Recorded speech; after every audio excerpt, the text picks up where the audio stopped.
Section 1. You will hear a woman talking to a doctor at a clinic about a medical problem. First, you have some time to look at questions 1 to 4.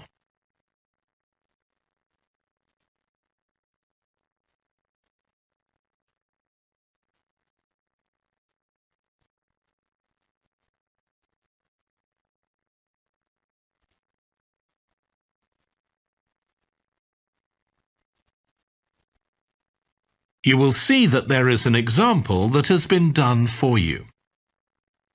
On this occasion only, the conversation relating to this will be played first. Hi, come and take a seat. Thank you. My name's Carl Rogers and I'm one of the doctors here at the Total Health Clinic. So I understand this is your first visit to the clinic. Yes, it is. Okay, well I hope you'll be very happy with the service you receive here. So if it's all right with you, I'll take a few details to help me give you the best possible service. Sure. So can I check first of all that we have the correct personal details for you? So your full name is Julie Ann Garcia. That's correct. The woman's name is Julie Ann Garcia. So Garcia has been written in the space. Now we shall begin. You should answer the questions as you listen because you will not hear the recording a second time.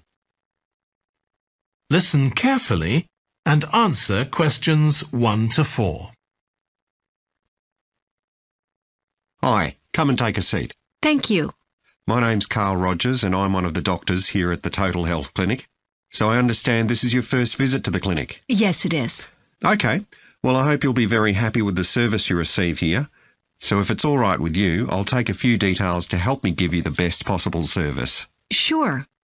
So can I check first of all that we have the correct personal details for you? So your full name is Julie Ann Garcia. That's correct. Perfect. And can I have a contact phone number? It's 219-442-9785. Okay, and then can I just check that we have the correct date of birth? October 10th, 1992. Oh, I actually have 1991. I'll just correct that now. Right, so that's all good. Now I just need a few more personal details. Do you have an occupation, either full-time or part-time? Yes, I work full-time in Esterhazy's, you know, the restaurant chain. I started off as a waitress there a few years ago, and I'm a manager now. Oh, I know them. Yeah, they're down on 114th Street, aren't they? That's right. Yeah, I've been there a few times. I just love their salads. That's good to hear. Right, so one more thing I need to know before we talk about why you're here, Julie, and that's the name of your insurance company. It's Cawley Life Insurance. That's Cawley. Excellent. Thank you so much. Before you hear the rest of the conversation, you have some time to look at questions 5 to 10.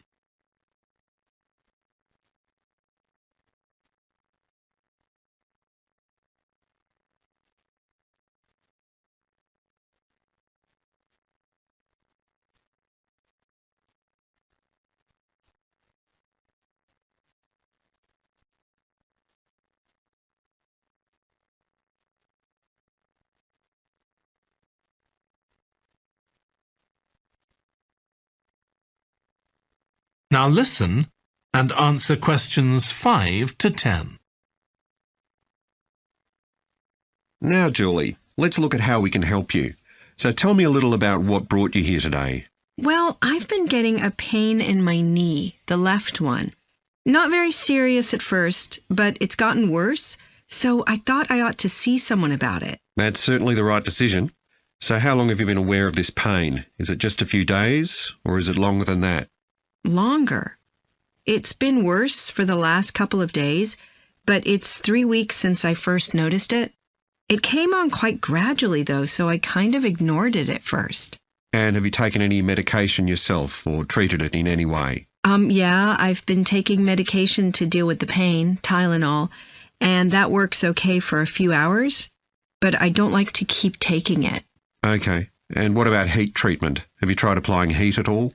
No, but I have been using ice on it for the last few days. And does that seem to help the pain at all? A little, yes. Good. Now, you look as if you're quite fit normally. I am, yes. So do you do any sport on a regular basis? Yes, I play a lot of tennis.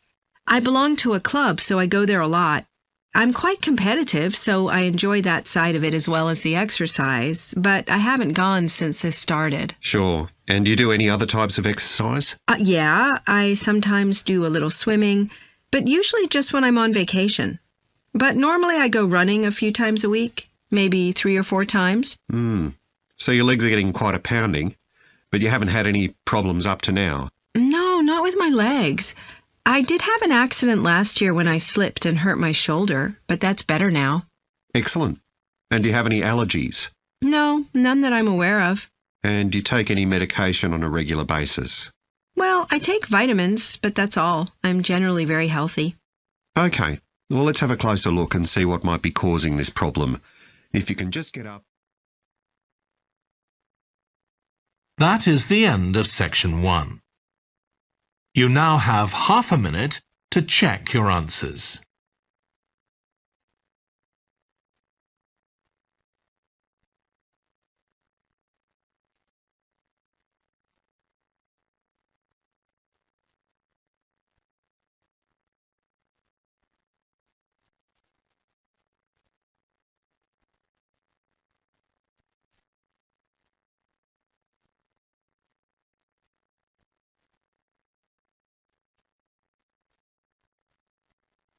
Now turn to section 2.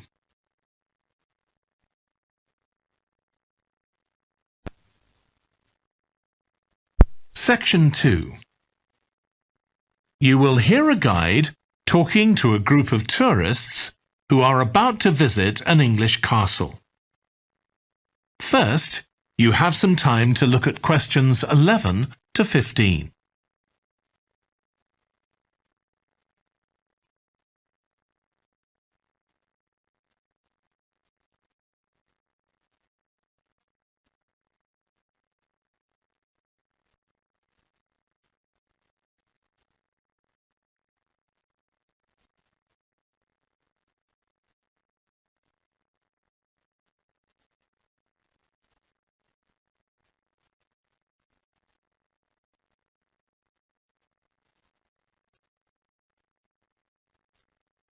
Now listen carefully and answer questions 11 to 15. We'll be arriving at Branley Castle in about 5 minutes. But before we get there, I'll give you a little information about the castle and what our visit will include. So, in fact, there's been a castle on this site for over 1100 years. The first building was a fort constructed in 914 AD for defence against Danish invaders by King Alfred the Great's daughter, who ruled England at the time. In the following century, after the Normans conquered England, the land was given to a nobleman called Richard de Vere, and he built a castle there that stayed in the de Vere family for over 400 years. However, when Queen Elizabeth I announced that she was going to visit the castle in 1576, it was beginning to look a bit run down. And it was decided that rather than repair the guest rooms, they'd make a new house for her, out of wood, next to the main hall. She stayed there for 4 nights, and apparently it was very luxurious. But, unfortunately, it was destroyed a few years later by fire. In the 17th century, the castle belonged to the wealthy Fennis family, who enlarged it and made it more comfortable. However, by 1982, the Fennis family could no longer afford to maintain the castle, even though they received government support, and they put it on the market. It was eventually taken over by a company who owned a number of amusement parks. But when we get there, I think you'll see that they've managed to retain the original atmosphere of the castle.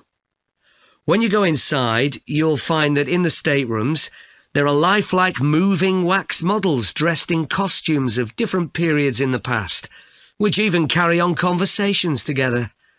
As well as that, in every room, there are booklets giving information about what the room was used for, and the history of the objects and furniture it contains.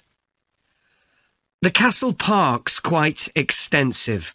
At one time, sheep were kept there, and in the 19th century the owners had a little zoo with animals like rabbits and even a baby elephant. Nowadays the old zoo buildings are used for public displays of paintings and sculpture. The park also has some beautiful trees, though the oldest of all, which dated back 800 years, was sadly blown down in 1987. Now, you're free to wander around on your own until 4:30, but then, at the end of our visit, we'll all meet together at the bottom of the great staircase. We'll then go on to the long gallery, where there's a wonderful collection of photographs showing the family who owned the castle 100 years ago having tea and cakes in the conservatory. And we'll then take you to the same place, where afternoon tea will be served to you. Before you hear the rest of the talk, you have some time to look at questions 16 to 20.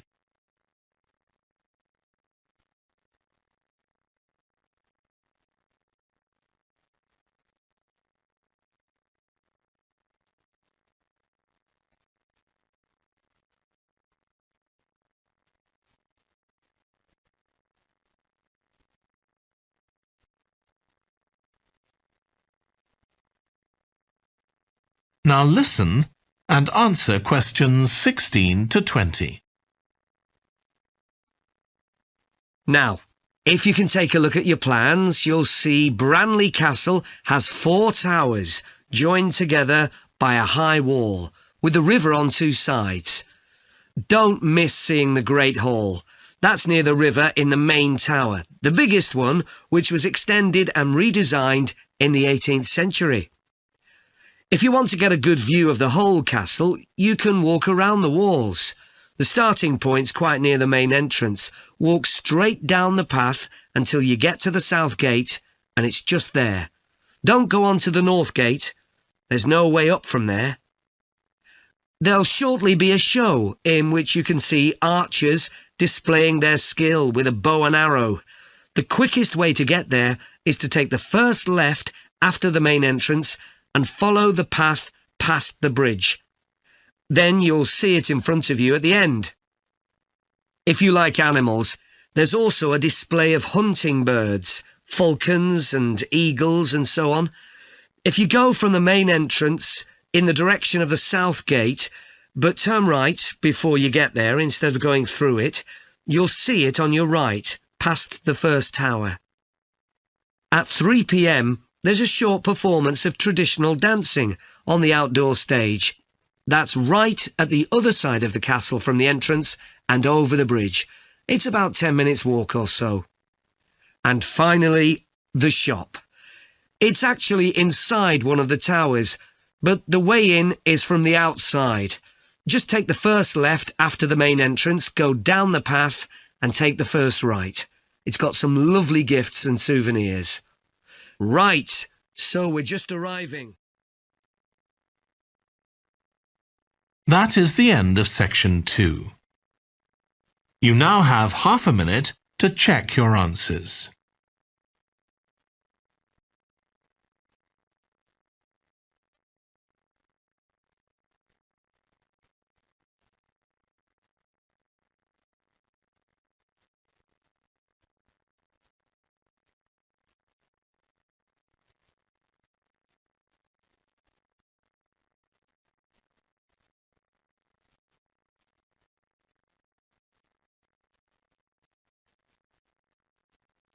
Now turn to section 3.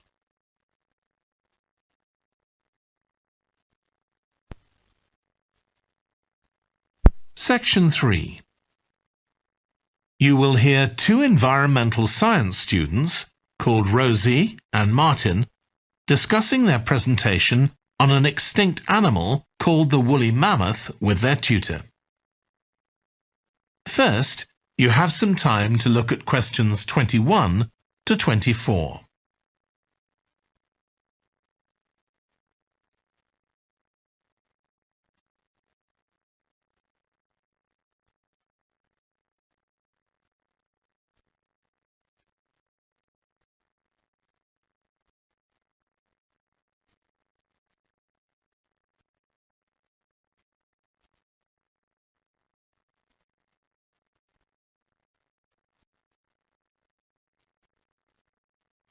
Now listen carefully and answer questions 21 to 24.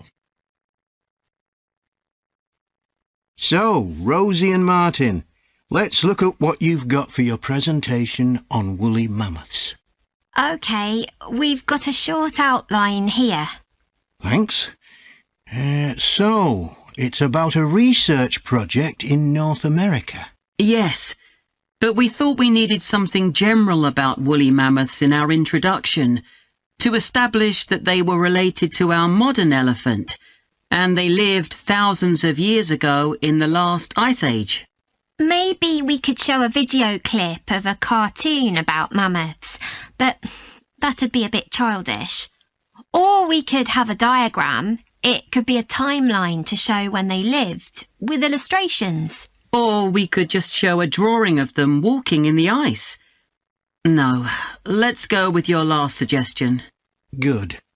Then you're describing the discovery of the mammoth tooth on St. Paul's Island in Alaska and why it was significant. Yes, the tooth was found by a man called Russell Graham. He picked it up from under a rock in a cave. He knew it was special. For a start, it was in really good condition, as if it had been just extracted from the animal's jawbone. Anyway, they found it was 6,500 years old. So why was that significant? Well, the mammoth bones previously found on the North American mainland were much less recent than that, so this was really amazing. Then we're making an animated diagram to show the geography of the area in prehistoric times. So, originally, St. Paul's Island wasn't an island. It was connected to the mainland, and mammoths and other animals, like bears, were able to roam around the whole area. Then the climate warmed up and the sea level began to rise, and the island got cut off from the mainland. So those mammoths on the island couldn't escape.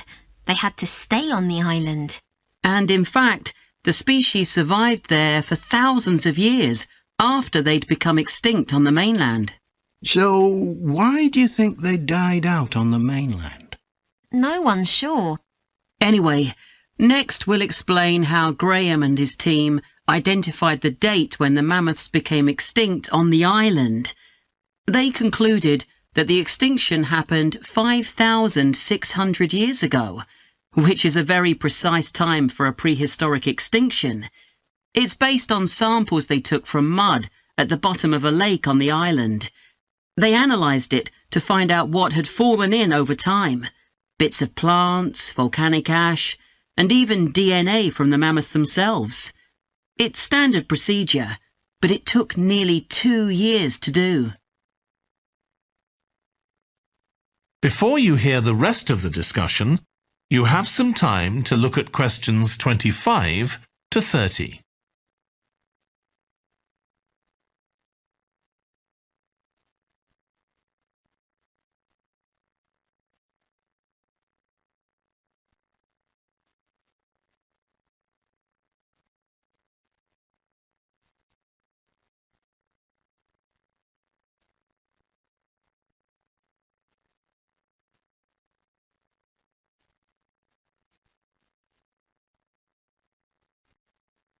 Now listen and answer questions 25 to 30.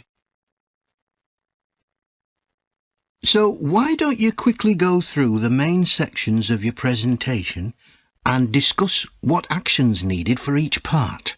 OK. So for the introduction, we're using a visual. So once we've prepared that, we're done. I'm not sure. I think we need to write down all the ideas we want to include here, not just rely on memory. How we begin the presentation is so important. You're right. The discovery of the mammoth tooth is probably the most dramatic part, but we don't have that much information, only what we got from the online article. I thought maybe we could get in touch with the researcher who led the team and ask him to tell us a bit more. Great idea. What about the section with the initial questions asked by the researchers? We've got a lot on that, but we need to make it interesting. We could ask the audience to suggest some questions about it, and then see how many of them we can answer. I don't think it would take too long. Yes, that would add a bit of variety. Then the section on further research carried out on the island, analysing the mud in the lake. I wonder if we've actually got too much information here. Should we cut some? I don't think so, but it's all a bit muddled at present. Yes, maybe it would be better if it followed a chronological pattern. I think so. The findings and possible explanations section is just about ready, but we need to practice it so we're sure it won't overrun. I think it should be okay, but yes, let's make sure. In the last section, relevance to the present day, you've got some good ideas, but this is where you need to move away from the ideas of others and give your own viewpoint. Okay, we'll think about that. Now, shall we show you some of the... That is the end of section 3. You now have half a minute to check your answers.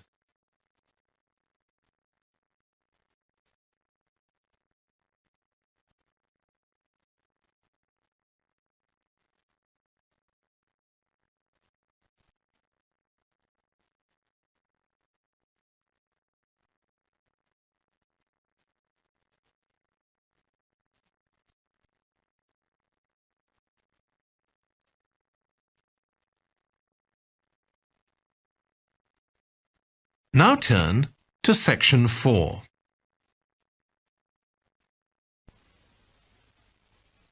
Section 4. You will hear a lecture about the history of weather forecasting. First, you have some time to look at questions 31 to 40.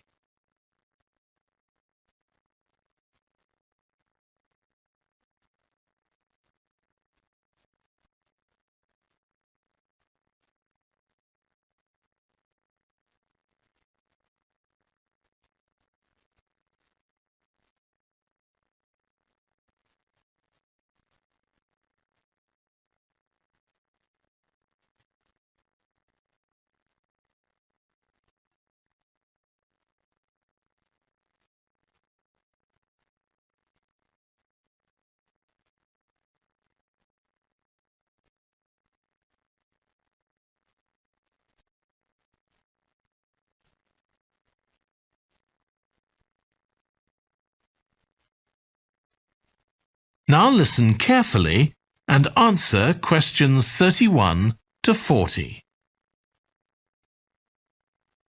In this series of lectures about the history of weather forecasting, I'll start by examining its early history.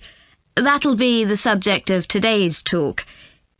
Okay, so we'll start by going back thousands of years. Most ancient cultures had weather gods, and weather catastrophes, such as floods, played an important role in many creation myths.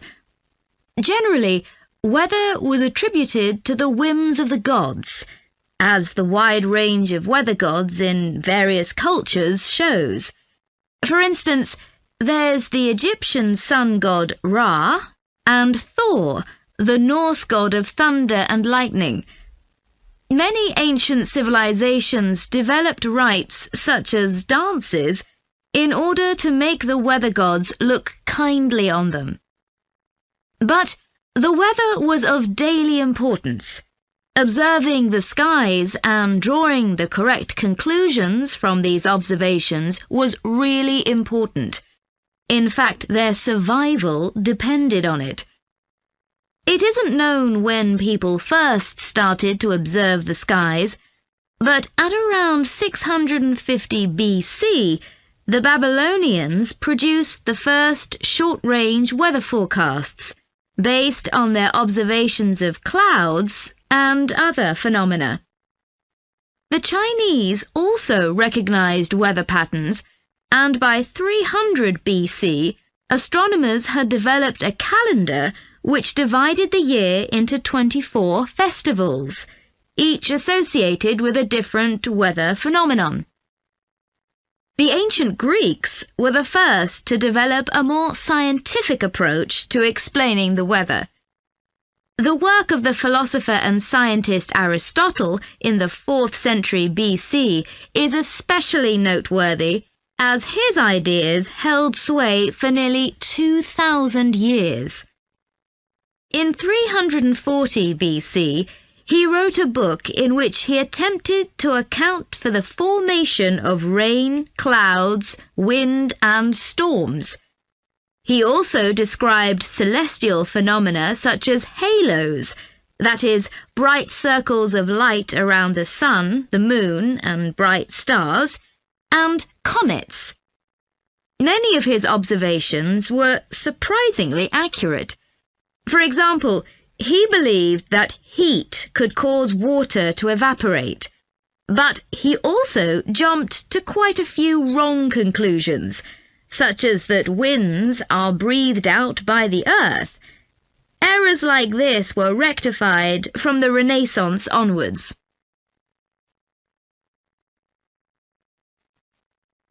For nearly 2,000 years, Aristotle's work was accepted as the chief authority on weather theory.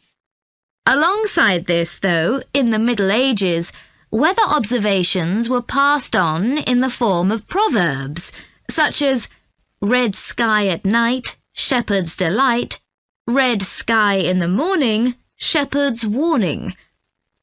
Many of these are based on very good observations and are accurate, as contemporary meteorologists have discovered. For centuries, any attempt to forecast the weather could only be based on personal observations.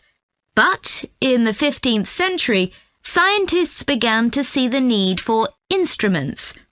Until then, the only ones available were weather vanes to determine the wind direction and early versions of rain gauges. One of the first, invented in the 15th century, was a hygrometer, which measured humidity. This was one of many inventions that contributed to the development of weather forecasting. In 1592, the Italian scientist and inventor Galileo developed the world's first thermometer. His student Torricelli later invented the barometer, which allowed people to measure atmospheric pressure. In 1648, the French philosopher Pascal proved that pressure decreases with altitude. This discovery was verified by English astronomer Halley in 1686, and Halley was also the first person to map trade winds. This increasing ability to measure factors related to weather helped scientists to understand the atmosphere and its processes better, and they started collecting weather observation data systematically. In the 18th century, the scientist and politician Benjamin Franklin carried out work on electricity and lightning in particular, but he was also very interested in weather and studied it throughout most of his life. It was Franklin who discovered that storms generally travel from west to east. In addition to new meteorological instruments, other developments contributed to our understanding of the atmosphere. People in different locations began to keep records, and in the mid-19th century, the invention of the telegraph made it possible for these records to be collated. This led, by the end of the 19th century, to the first weather services. It was not until the early 20th century that mathematics and physics became part of meteorology, and we'll continue from that point next week. That is the end of section 4. You now have half a minute to check your answers.